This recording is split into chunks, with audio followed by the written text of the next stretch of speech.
take away my.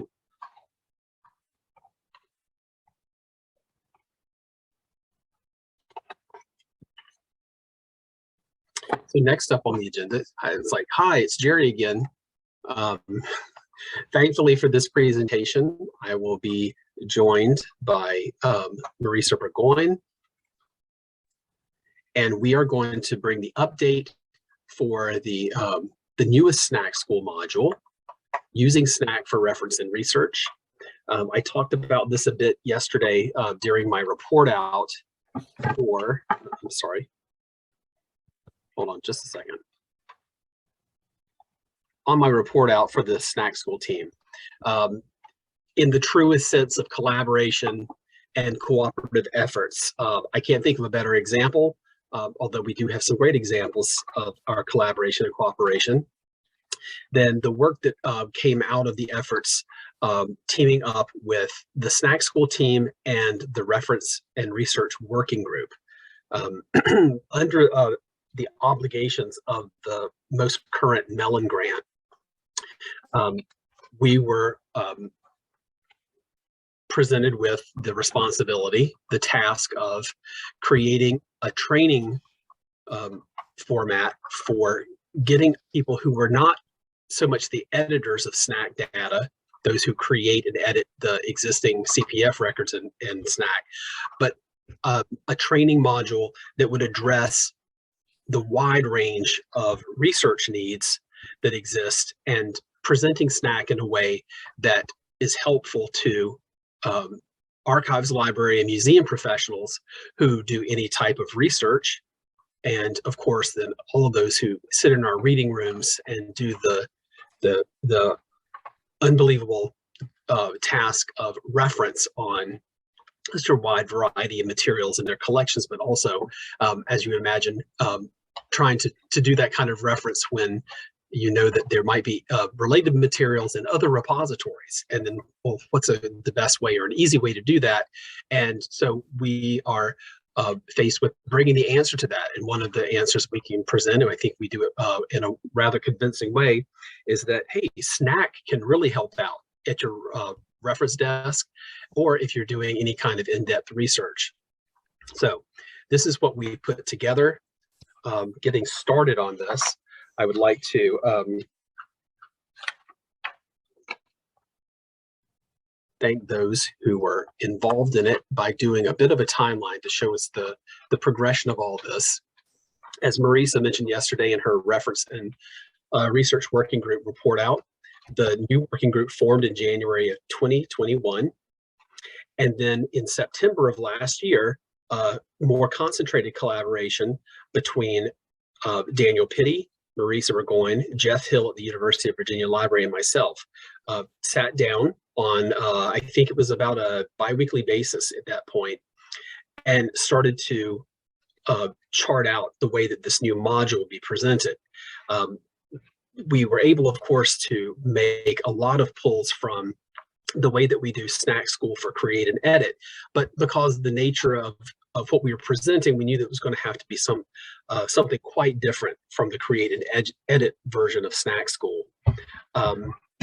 This, of course, involves a lot of public relations outreach concepts, that something that I was not at all versed in. So thankfully, we had Jeff Hill involved in this.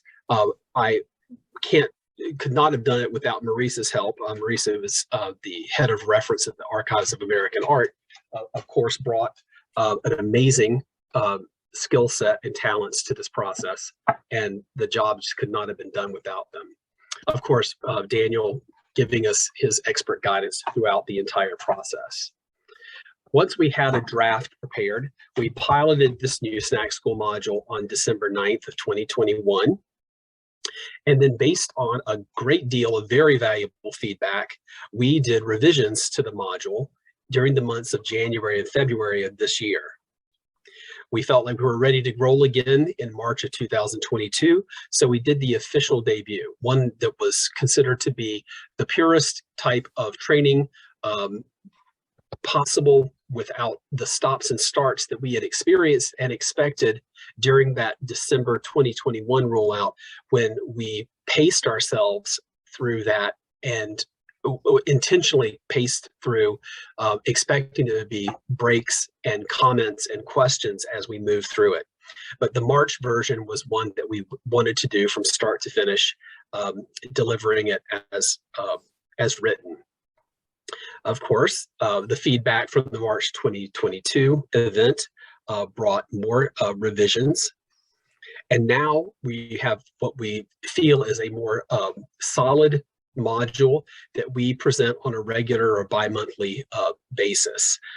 We mentioned it yesterday, and I do have confirmation that our next reference and research module training will be next week, September 14th. 1 to 3 p.m. is the time frame for the training, though depending on our audience, we find that we go a little bit shorter than 2 hours. So I would say it's safe to say if you're interested in doing this module, plan to spend about an hour and a half doing the module with us. We integrated more hands-on searching examples throughout the development of the module, especially after the debut and the March rollout. So we are hoping to have more audience engagement in what happens during the module.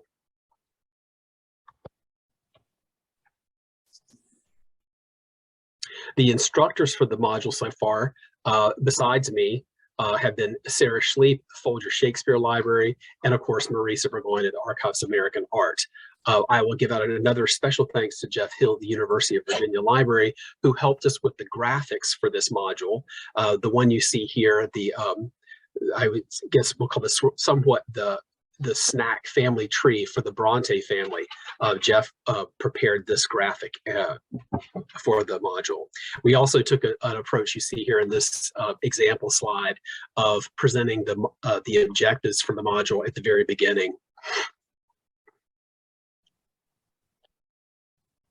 So highlights from the new module, as you see them here in the upper left, we start with, of course, a SNAC overview so that everyone is sort of brought onto the same page as to what SNAC is and what it does.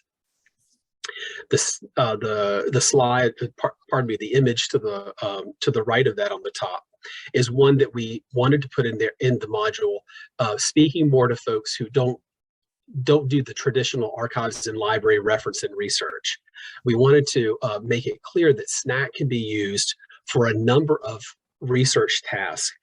Here I thought the initial idea here was that we would possibly be speaking to audiences where there might be museum curators or exhibit developers involved in the training. So we wanted to let folks know that we have stuff that's not quite what you expect for traditional archives and libraries, that you can certainly do curatorial research in SNAC and find out a lot of information about the availability of not only information about collections, but also the locations and the backgrounds of museum artifacts. And what more popular one can we have chosen but Dorothy's Ruby Slippers, which it was news to me when I developed the slide deck, was they were actually created by the famed costume designer for big Hollywood pictures back in the 30s, Gilbert Adrian. Then we move on to talk about the basic searching that's available in SNAC. There's the basic search, the browse search, which is the alphabetical run of all the CPF records in the system. And then, of course, we go in depth with advanced searching options in SNAC with combinations of topical subject headings, occupations, terms for activities, and different what we traditionally call Boolean operators or combination searches to make the return of the searches more robust. We also spend a lot of time during this module explaining to folks what it means to discover social relations and social networks using SNAC. This, of course, coming out of what you see here in the bottom right, the list of different relationship types that provide more in-depth context to the relationships between the entities described in SNAC.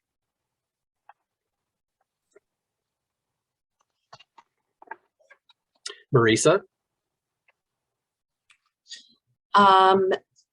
Thanks, Jerry. I'd like to first acknowledge the really great work that the SNAC team does, Jerry and Dina, in setting up SNACSchool. The reference and research working group, I think, had a big, satisfying contributions to the development of this module. I'd like to thank the members of the working group who are listed here.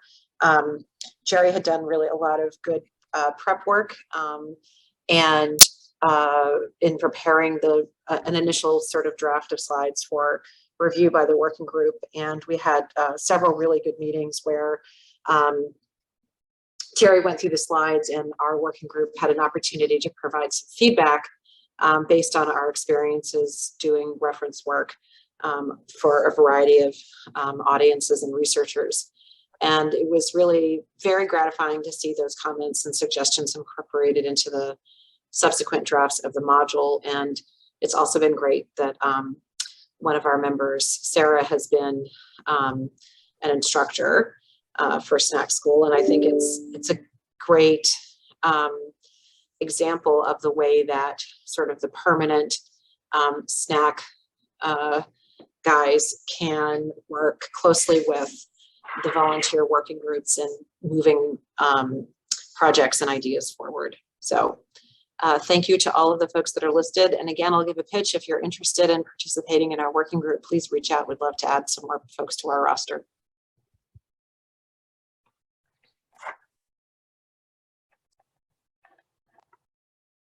Thanks, Marisa. To wrap this this presentation up, I will, of course, remind everyone that SNACSchool for using SNAC for reference and research is coming up on September 14th, and then again on November 16th.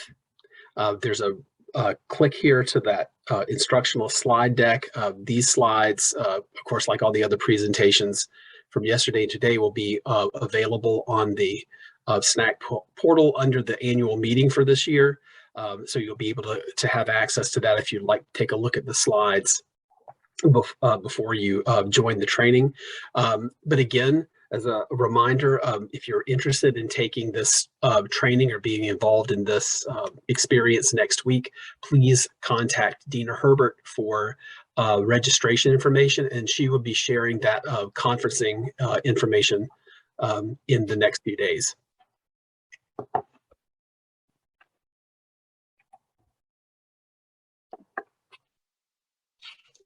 Okay. Are there any questions about the reference and research training module?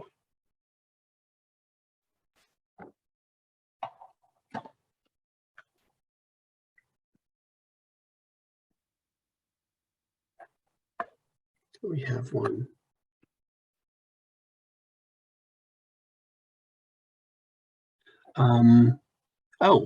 From Christina Ruth Santos, one of our partners at the National Archives of Brazil, not related specifically to the reference and research, but she asked the question, is SNAC already importing EAC CPF descriptions?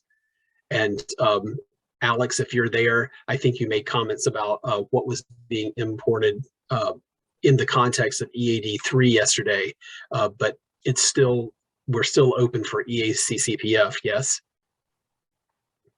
For importing EAC records, it's a good question. Perhaps. Yeah, I'm not 100% sure if there's like a EAC import pipeline or not. There isn't, which is somewhat ironic because the base structure was developed using EAC CPF, the existing body of data. But we have instead focused, primarily in the category of importing data on the Open Refine plus SNAC development. And that enables creating it's a subset of EAC CPF that can be used for batch input into SNAC. And that's really where the focus has been.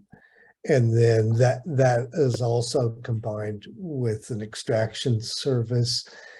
If you have EAD 2002 or EAD 3, it will extract CPF data out of there for input into SNAC. So, but with respect to direct import of EAC CPF, no.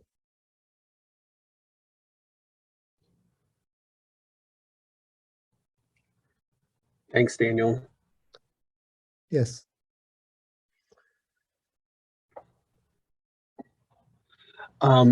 So we have a question from Ben Peterson. Ben Peterson is the division head for digital partnerships in the Office of Innovation, the National Archives and Records Administration. And his question is, after hearing about all the great projects and editathons, can you tell us what's needed to support an editathon from SNAC perspective and how to get one started at our own institutions? A lot of pre-planning. I think that, well, first of all, you need to get a supporting group together.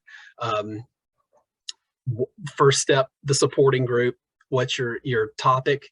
What's going to be the focus of the editathon? And then answer some big questions. Do the folks participating in the editathon or who plan to participate, have they already had SNACSchool training? Have they been an editor in SNAC at all in the past? Those sort of things. And then if it turns out to be a situation like with the Indigenous SNAC editathon, it came quickly to light that we would need to stage a special focused SNACSchool to address things that particular group of folks would need to know that we don't normally cover in SNACSchool. Dean and I worked with the larger group of folks behind the Indigenous project to develop a more targeted SNACSchool, changing some of the examples, spending more time on areas of description that the group felt needed to be addressed in more detail. I guess the quick answer to this all is like, plan early, and then have your calendar ready. Several meetings have to happen before that to coordinate, and then the outreach has to start. You're reaching members, branching out from the core group, planning to do the editathon, recruiting more folks to be involved. So there are steps. But contact if anyone has a question about or an idea for an editathon in the future.